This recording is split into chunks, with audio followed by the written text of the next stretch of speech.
a poder ponerme en contacto con usted, doctor, a los años. Veo que se conserva muy bien, la vida lo ha tratado muy bien, así que qué bueno por ese lado. Doctor, ¿qué tal? Daniel, muchas gracias. Un gusto saludarlo. Yo siempre lo recuerdo a usted y a su grupo de compañeros, y usted siempre como un alumno talentoso y siempre con esa habilidad de preguntar, conversar y siempre estudiando, ¿no? Un saludo Muchas muy gracias, grato. doctor. Sin duda, los profesores también estimulan, los buenos profesores estimulan a los buenos alumnos, y no es que yo lo haya sido, quiero aclarar, pero sí usted fue un buen profesor. Pero más allá de eso, porque hay un tema que sí preocupa lo que está ocurriendo en Medio Oriente. Usted como profesor de Derecho Internacional ha sabido llevar el pulso de lo que sucede internacionalmente. Hamas, Israel, Hezbollah, Israel, Medio Oriente, Israel. Un conflicto de vieja data se reactualiza.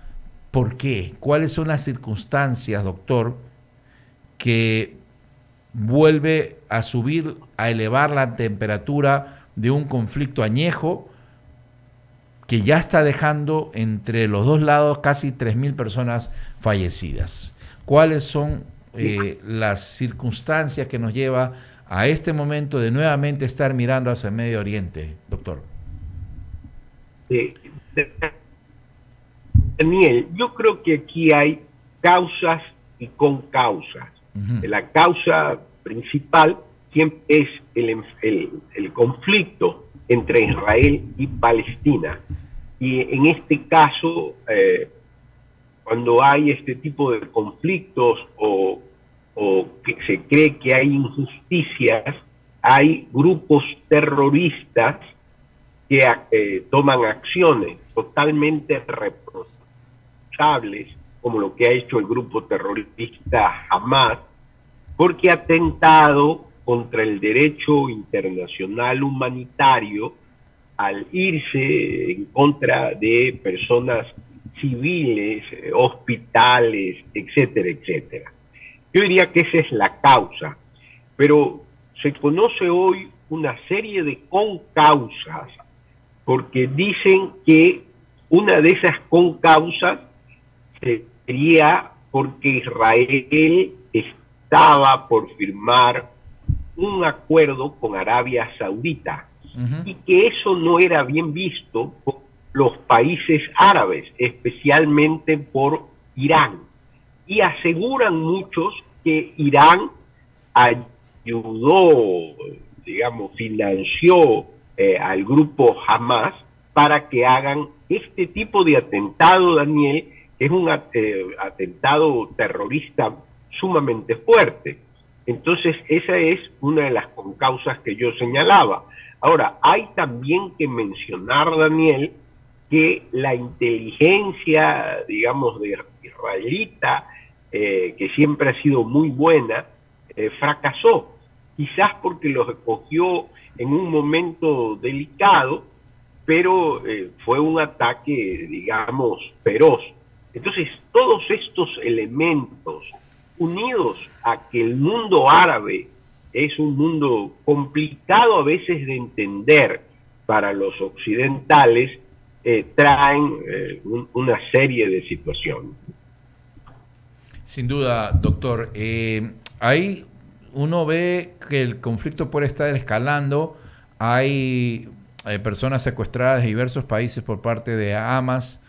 Eh, hay quizás la posibilidad de un alto al fuego vía diálogo, o la reacción de Israel, como ha dicho el ministro de Defensa, será definitiva, total, y habrá una nueva Palestina.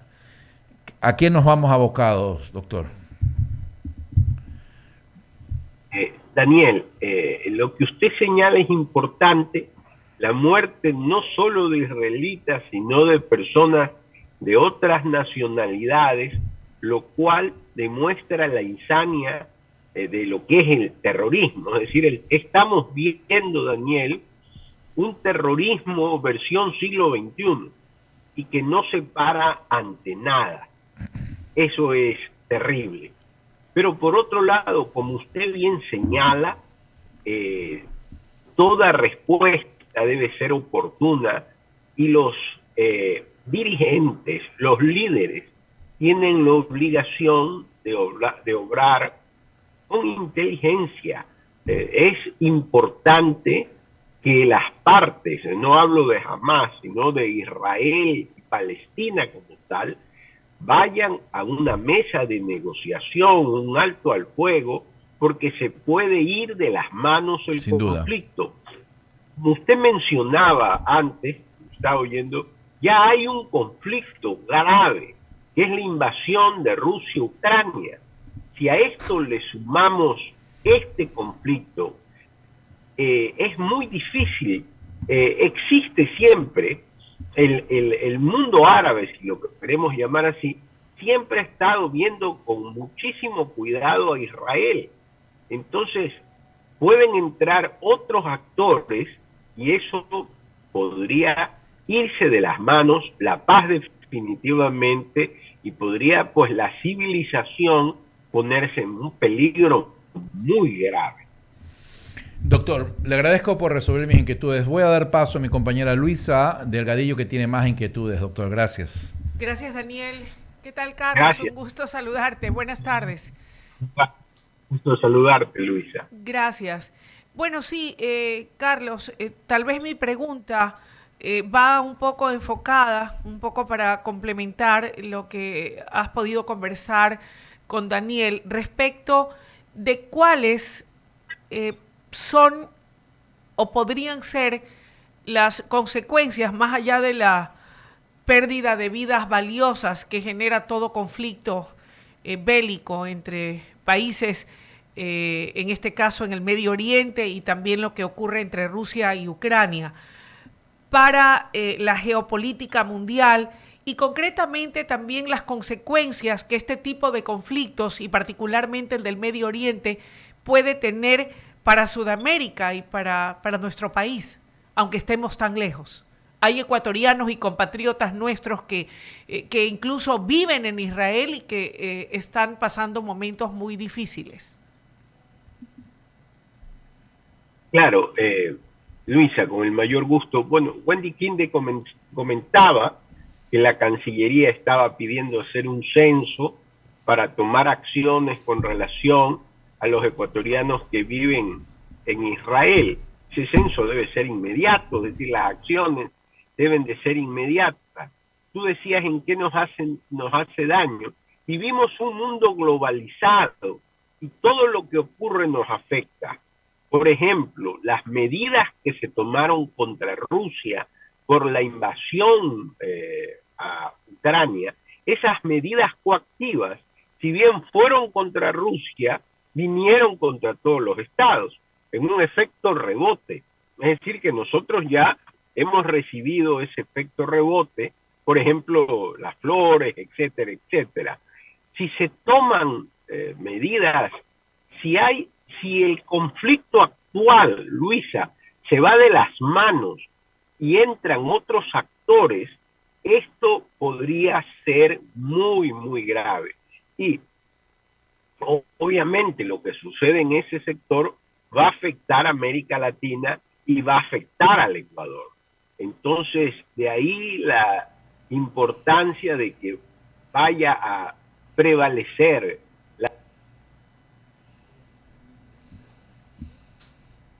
Parece que hay problemas con la conectividad, Carlos. De repente dejamos de escucharte.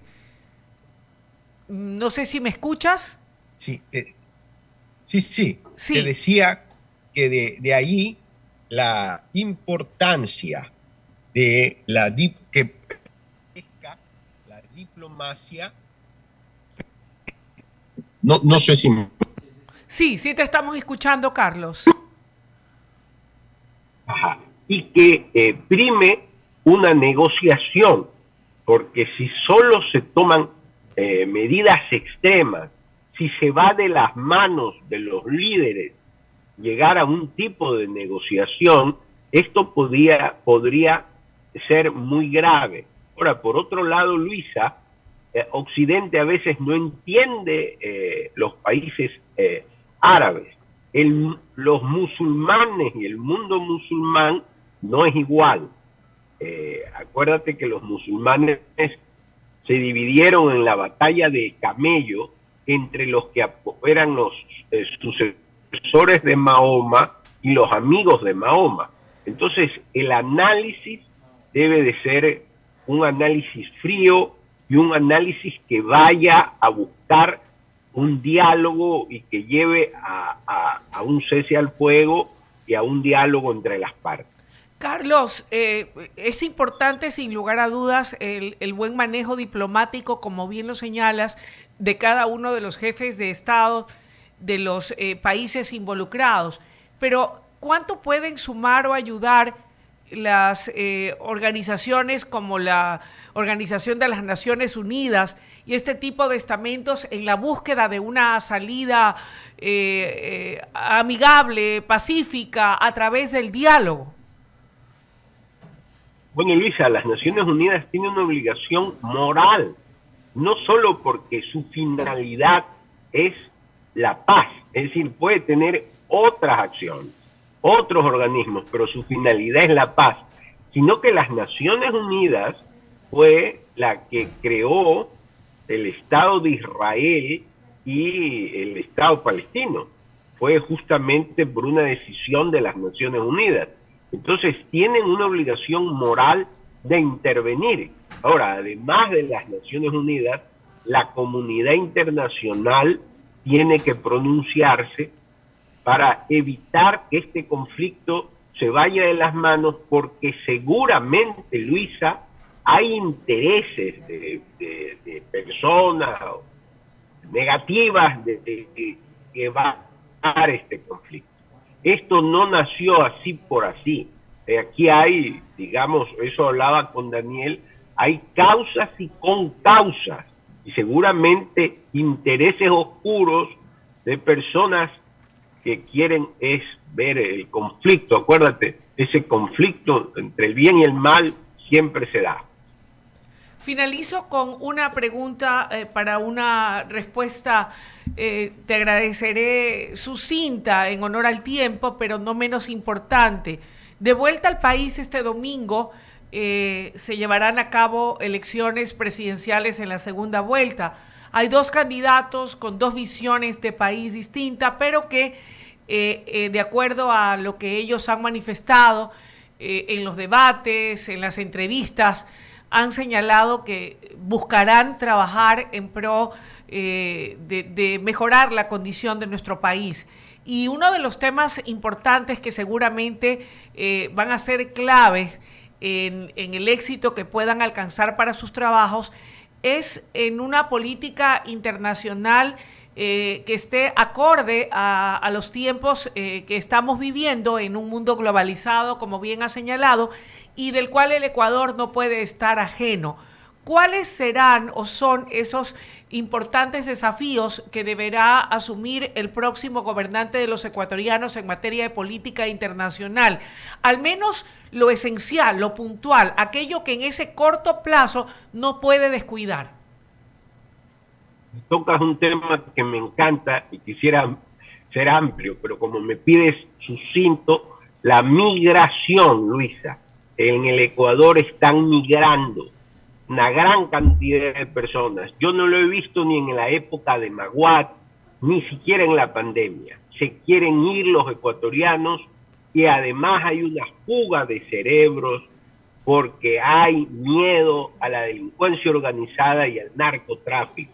Entonces tiene el presidente que salga, convertirse en un líder y evitar esta migración de ecuatorianos enorme como nunca se ha visto hasta la actualidad. Gracias, Carlos, por tu comparecencia esta tarde-noche aquí en Diálogo. Siempre es un gusto escucharte y poder conocer de tus valiosas opiniones muy orientadoras. Que tengas una buena noche. Gracias, Luisa, muy amable. Gracias, mi doc. Lo vamos a seguir molestando y este domingo no puede estar, no se puede quedar atrás. Este domingo también lo vamos a tener en estos micrófonos el día de las elecciones. Un abrazo, mi doc. Fuerte abrazo. Hasta luego. Gracias.